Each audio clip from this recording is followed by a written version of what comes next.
You guys know by now that I'm a firm believer that the borrower is slave to the lender, because your most powerful wealth-building tool is your income. And when you haven't committed your income in the form of payments to everybody else, you can invest it and become wealthy. Really. The average car payment in America today is $503. That's just cray-cray. That's nutty. If you invest $500 in a decent growth stock mutual fund from age 30 to age 70, you'll have over $5 million. That one thing will make you worth $5 million. Isn't that amazing? And so I've become known for getting people out of debt, and it changes your life. It changes your family tree. It changes your retirement. You retire with dignity. You don't have to buy that cookbook, 72 Ways to Prepare Alpo, and love it. But you have to do it on purpose. And getting out of debt in order to invest is the shortest way. And what is amazing to me is that almost the entire financial industry focuses on one part of the equation, and that's the investing part of the equation. And they all have a bunch of theories. Now, I've had all the letters and licenses after my name. I have a degree in finance. I've had all the licenses in the business. It is amazing the number of people in the financial world, whether they're financial advisors, writers, bloggers, whatever they do, that have opinions about money that don't have any money, and whose track record on teaching people to invest and getting them to invest sucks. 3% of the public is where all of those people make their money, off wealthy people. They make all their money off wealthy people. And most of the advisors out there won't fool with you if you don't have some money. They don't want to sit down and talk to you. And so we started teaching people, of course, all these years ago, how we invest. And then as we've met with many, many, many thousands of millionaires over the years, how did they invest? What are they doing? Well, we suggest, and I personally invest in good growth stock mutual funds. I spread it across 4 types: growth and income, growth, aggressive growth, and international. And I buy mutual funds that have at least a 10-year track record. Well, Dave, shouldn't you just buy index funds? Well, you can if you want. Index funds, basically an S&P 500 fund, mirrors the market. That basically is the stock market. And so you're going to do exactly what the stock market does, good or bad. The mutual funds that I buy outperform the S&P 500. And they're really not that hard to find. A lot of mutual funds don't outperform the S&P 500. So if you're going to buy that, well, that'd be dumb. Just buy an S&P 500. But I buy mutual funds that outperform the S&P 500, and my portfolio mix that I just outlined is pretty much always beats the market because I buy funds that outperform the market. It's not that hard to do. You open up the prospectus, and there's 2 little lines on the graph. One of them is the S&P 500. If the mutual fund you're looking at, if that line is below that S&P 500 line, don't buy that fund. Duh. This is hard. Really not that much to this. But, Dave, you just tell people buy those loaded funds. Yeah, they'll pay a commission. That's fine. Have somebody in your life helping you do the investing. All the data says that you'll continue to invest doing that. But when you're out there by yourself with all your theories and some idiot newscaster comes on the evening news predicting the end of the world, what do? You cash out all your mutual funds at exactly the wrong time because you don't have anybody in your corner saying, don't jump, don't jump. Instead, you're just out there with your own emotions and the newscaster, and that's how you pick out when you jump in or out of the market, and that's just dumb. So all the data says a decent portfolio of good performing mutual funds wins.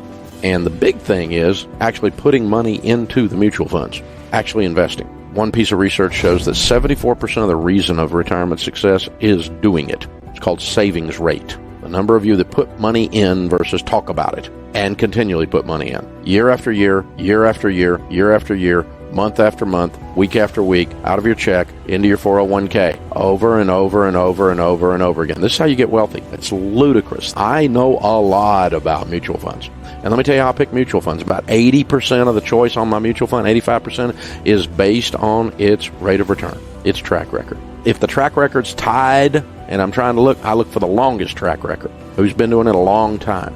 I like neighborhoods with big oak trees when I'm buying real estate. You see what I'm saying? I like a long track record, something stable. I don't like risk. I like to make money. Risk equals not making money for me. Big risk, anyway. We should spread it across 4 types: growth and income, growth, aggressive growth, and international.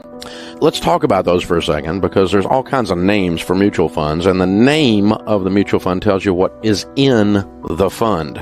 Okay? A growth and income fund is also called a large cap fund, sometimes also called a blue chip fund.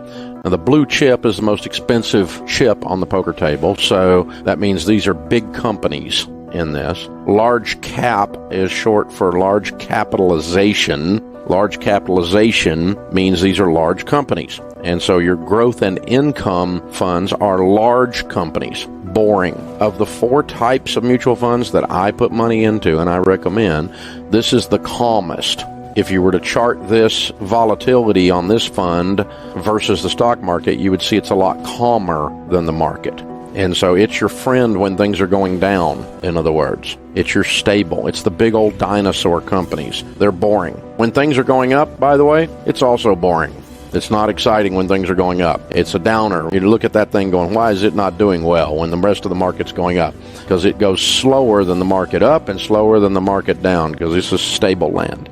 A growth fund is right in the middle. The S&P 500 index fund would be considered a growth fund. A growth fund is companies that are growing. They're kind of medium-sized companies, so you might hear it called mid-cap fund. These are just standard growth stock mutual funds. There's a whole lot of these out there. Ton of funds that fall in this area.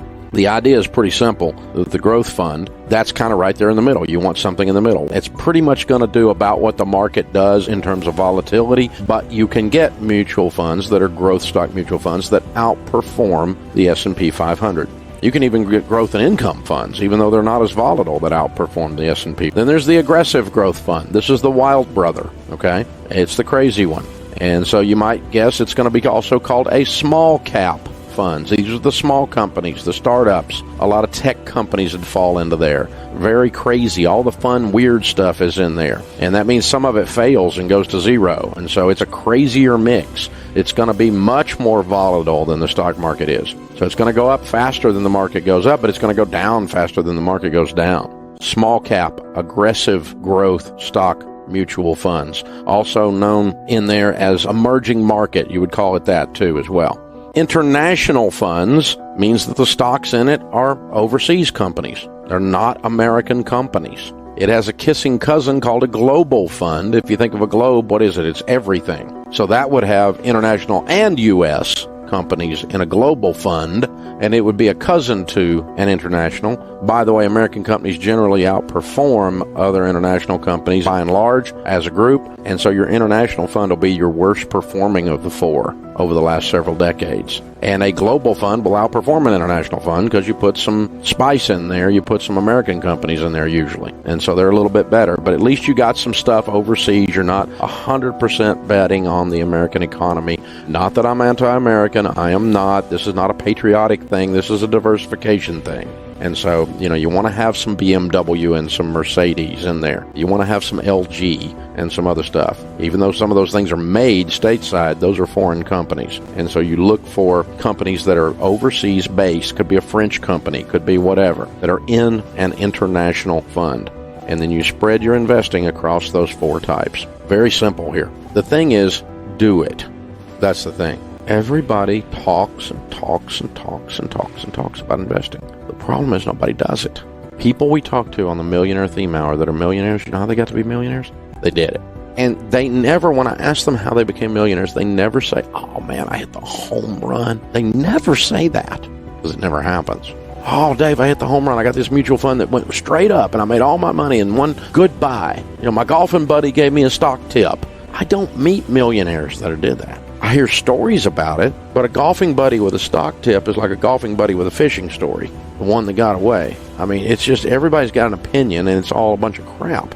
And so you just have to really stop and go slow and steady. Actually investing is the way. It's the way. It's the only way to go. So growth and income, growth, aggressive growth, international. Don't chase the returns. Do not invest money in things you do not understand. People get ripped off when they invest money in things that someone told them is good and they trusted the person instead of knowing what the flip they were doing. All these athletes you read about, the NFL stars, and they lost $10 million or they made $100 million and it's all gone. And, you know how they lose their money? Because they give it to someone else to handle and they don't even look at it. And then they're shocked to find out that person was a crook. That's how you lose your money. It's your money. Just like it's your kids, which means you have to make it behave. Just like you have to make your kids behave. You have to do that. If you want good kids, that's how it's going to happen. If you want money, that's how it's going to happen. You have to understand it. Now, you don't have to have a master's degree in finance. This stuff is not rocket science. It is really not that difficult. And you really, really seriously have to do this, and you have to understand what the money is going into. Do not put money in. That's why when you're buying insurance, when you're getting a mortgage, doing your investing in mutual funds, that's why when you do all of that, that you have to understand what you're doing. And the only way you're going to do that is when you're picking someone to help you in one of those areas. You're doing your estate plan if it's complicated. You're doing your taxes if they're complicated, that kind of thing. You need someone sitting on the other side of the table that is not a salesperson, but they have the heart of a teacher, not the heart of a salesperson. I'm an easy sale once I understand something, but until I understand it, I'm not putting a dime in it. I'm not going forward with this. It's that simple.